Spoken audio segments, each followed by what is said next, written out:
Today's video is on what people think is hard about playing the violin versus what is actually hard about playing the violin.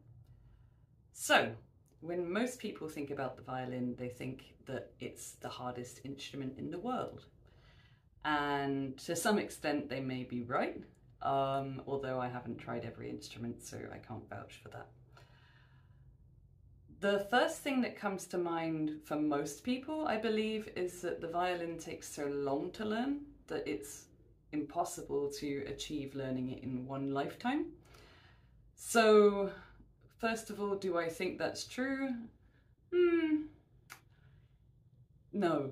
I think that it does help if you start to learn as a child, because a lot of the things that are difficult about the violin are actually to do with relaxing, and when you're young you haven't already got tensions and pains in the body and limited movement range that comes along with living for a long time on this planet, I guess. You know, using phones, sitting in chairs, all the things that happen as we grow older, particularly in the shoulders, arms and hands. So when you're young you're more flexible, and so therefore I guess you can learn more easily. Like, for example, I remember not finding the bow hold difficult when I first learned it. It was just, okay, yeah, cool, that makes sense. But sometimes when I teach adult learners, they really struggle with the bow hold, especially when they come from a culture that's maybe more tense. So I don't know if you understand what I mean. I tend to find Northern and Western cultures tend to have more predispositions towards physical tension, and maybe that's because it's cold, who knows. So yes, the violin can be easier if you start to learn younger. However, adult learners can progress very quickly if they have a predisposition towards learning music, if they've already learned another instrument, or if they've got a really good attention span, a really good attention span, and they can focus for a long time in practice. So I've seen a lot of success with people who are just consistent, practicing 2 hours a day and putting that time and effort in. If you have a actually, let's move on to number 2. So number 2 is the violin is hard to learn because it doesn't have any frets like a guitar. You know, those lines on a guitar which separate the notes, and you can place your finger pretty much anywhere between the two lines and produce the note. The tone will change, but you can. Whereas on the violin, every different position, and there are infinite positions on a violin string because it is a continuum without frets. So if you slide your finger up the string, it sounds like ooh,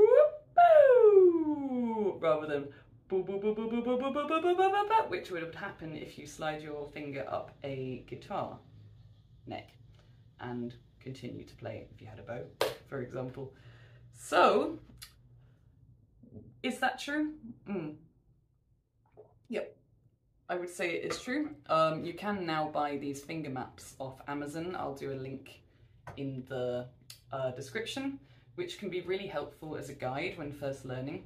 I also draw out finger grids for people, where you can sort of draw a mind map, or not a mind map, but draw a map first of the fingers to help you understand where they go in different positions for different scales, for example. And when we first start, or when I first start teaching students in person, I will stick stickers on their violin to help guide the fingers as well.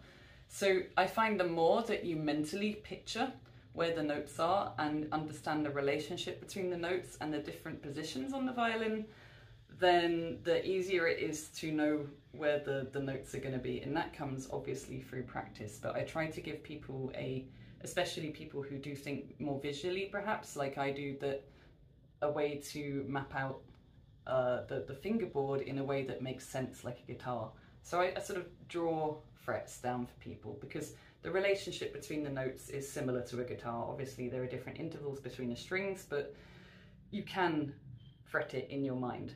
So Once you fret it in your mind, all you need to understand then is that if the fingers are a semitone apart, they should be touching.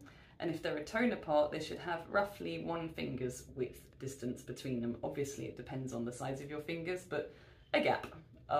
Maybe a gap of about 1.5 centimetres, a centimetre, and yeah, less than an inch.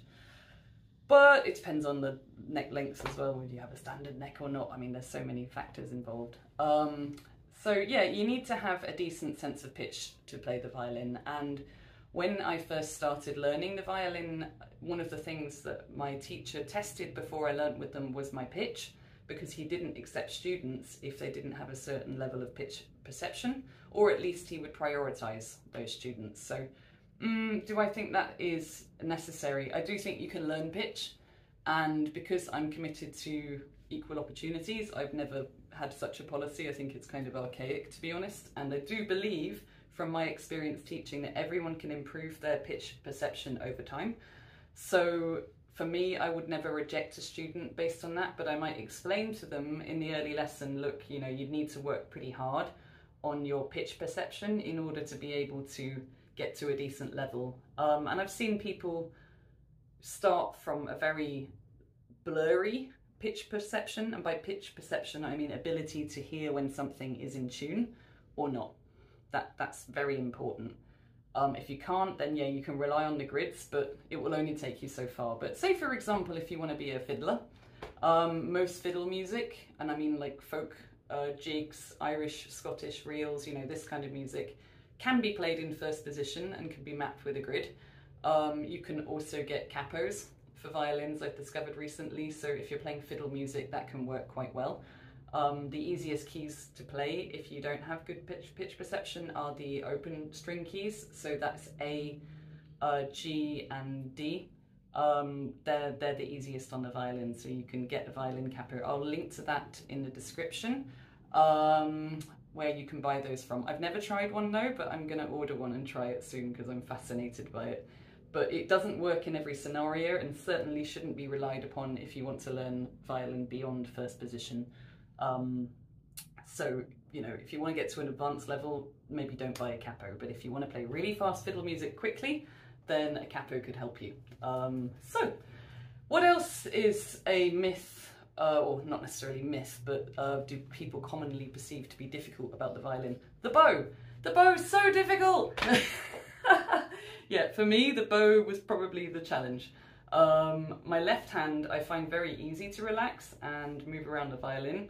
The only problem with the left hand, and we'll come back to that, tends to be when, oh yeah, let's come back to that. We're talking about the bow. So the bow, you need to be relaxed, and if you haven't already learned how to hold the bow, I do have a couple of videos that go into bow technique already, and I'll link those below, where you can look more deeply on this if you want to. But yeah, the bow hand, again, when I was young, I found it very intuitive. It was fine. But the older I got, and the more that I lived on planet Earth, yeah, the more that tension came into my arm over time, and eventually it got to the point where I almost couldn't relax enough to play the violin, so I had to go away and work on relaxation for a while to be able to come back to it. So yeah, I don't want to really go into huge detail as to why, but I'm a person that has a lot of physical tension naturally. I'm pretty bony, and it kind of comes with the territory. So yeah, and the other thing with the violin, stick to the right hand. The right hand, the bow. So yeah, relaxing the arm enough and understanding the bow hold can be very difficult, and it's something that I really go into a very deep level in the videos that I provide on this. They're pretty long, but be patient, because the technique that I teach really is the technique that, for me, or at least the explanation of the technique that unlocked the bow hold for me. So if you want to go deep on that, you can look there, but yeah, I agree, the bow is very difficult. So the left hand, we talked about pitch perception, yeah. Also, the left hand has to be just as relaxed. For me, that's always been, well, no, there was a period where I was really tense on the left hand and I couldn't do vibrato. And then I learned some technique on how to relax the arm and how to build vibrato up. and that really helped as well. And again, I've got a video on that, I'll link it below. That is about vibrato and how I built up my technique. But really, I would say I'm going to move on to the things that are actually hard now, because we're at the 10-minute mark and I don't want to keep you all day. But the things that I found that are the hardest thing about the violin, in one word for me, has been relaxation. So achieving a state of mental and physical relaxation that is basically, when I'm playing, present all of the time. And it involves constant checking in with myself, constant bringing myself back into my awareness, not to let my mind wander enough to bring about physical tension, or not to start tensing up parts of my body that should be relaxed. Now, for some people, this comes naturally. I have students that don't have any problem relaxing, and so if you're not relating to this, maybe you're one of them. But for me, my inability to relax made me quit the violin for quite a few years, because I just couldn't get past a certain point. It was between my grade 7 and my grade 8. I did my grade 7 young, and then after that developed physical tension, which just blocked, and also performance anxiety got a hold of me as well as a teenager. There was a lot of pressure on me because I did well young, and I never had nerves when I was a child. It came after puberty. So, you know, make of that what you will, but it's fairly obvious to me. The way that I got around my inability to relax was through yoga and meditation. I know that people say that is the cure and the answer for everything, but particularly yoga for me, and focusing on my own ability to relax and let go in my own life, and be able to learn how to be in the present moment, has made a huge difference in my ability to perform. Self-care is a priority for me. Let's move on to the next thing that's actually hard. The next thing that's been really hard for me is that I developed physical problems over time, largely due to my posture and inability to relax when I was playing a lot as a child. So because I wasn't aware of that side, the self-care side of musicianship, because I learned in the 90s, and in the 90s, who was talking about self-care? Nobody. You just did sport and you did music, and then later you got some injuries, and that's just how life is. But if you want to continue it as a profession, then yes, you have to take it very seriously. But for me, I didn't study at a conservatoire where they do teach how to do this, and they do take it very seriously. I just kind of freestyled. I'd go to different teachers, I would play in bands and stuff like that. So over time, there was a point where I was probably playing 6 hours a day and 7 days a week, because I was performing all of the time, learning covers constantly. And during that time, I started to develop some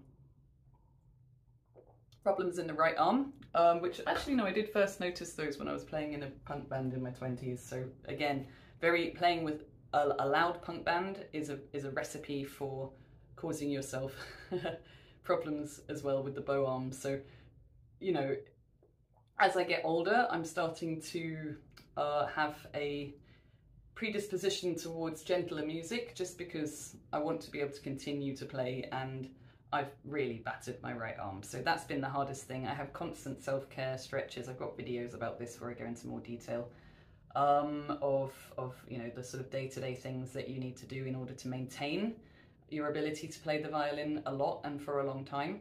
So the final thing that is actually hard about the violin is, yeah, you've got to accept that you have to practice a lot, and you have to want to practice rather than force yourself to practice in order to be able to sustain what you need to do. So you have to find ways to motivate yourself.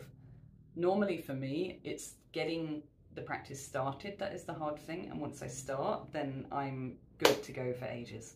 So it's not really an issue for me anymore. But when I was younger, because the violin involves quite a lot of pain when you're learning, because you're trying to do things that the body doesn't want to do. So you get little muscle pains in your arms and your hands and your shoulders and that kind of thing. How can you stop the pain? A, take breaks when it's painful. B, focus on the breathing. If I get a lot of pain when I'm playing, then I go like that, and then it brings the oxygen back to my muscles, and I find I can go for a bit longer. But you should take regular breaks. Maybe only when you first start violin practice, you should start doing 5 minutes at a time, and then once you're happy doing that, 15 minutes, because it's a bit like going for a jog. You initially can't go for very long, but then the longer you do it, you can go for longer and longer and longer, because you're building up muscles and stamina. So yeah, I would say the perception of needing to practice a lot may be what stops people.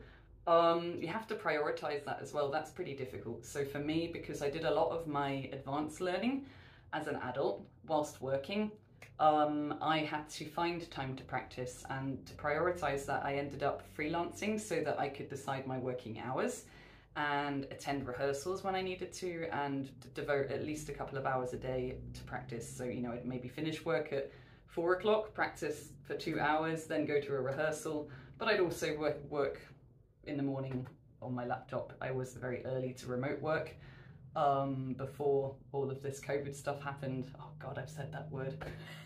Maybe I should cut it. Anyway, I think that's probably enough for you today. If I think of any more, then I'll just do an update video, but this is long enough. Thanks for watching. If you got to the end, hit subscribe, and don't forget I've got lots of technical videos about how to play the violin, and I'm going to continue to work on the short term providing videos every day, and then in the long term I'm going to stabilize to 2 or 3 videos a week. But at the moment I'm really pushing new content out, so it's a great time to subscribe if you want to learn as much as possible about what I think about the violin, at least. Swadee ka from Thailand!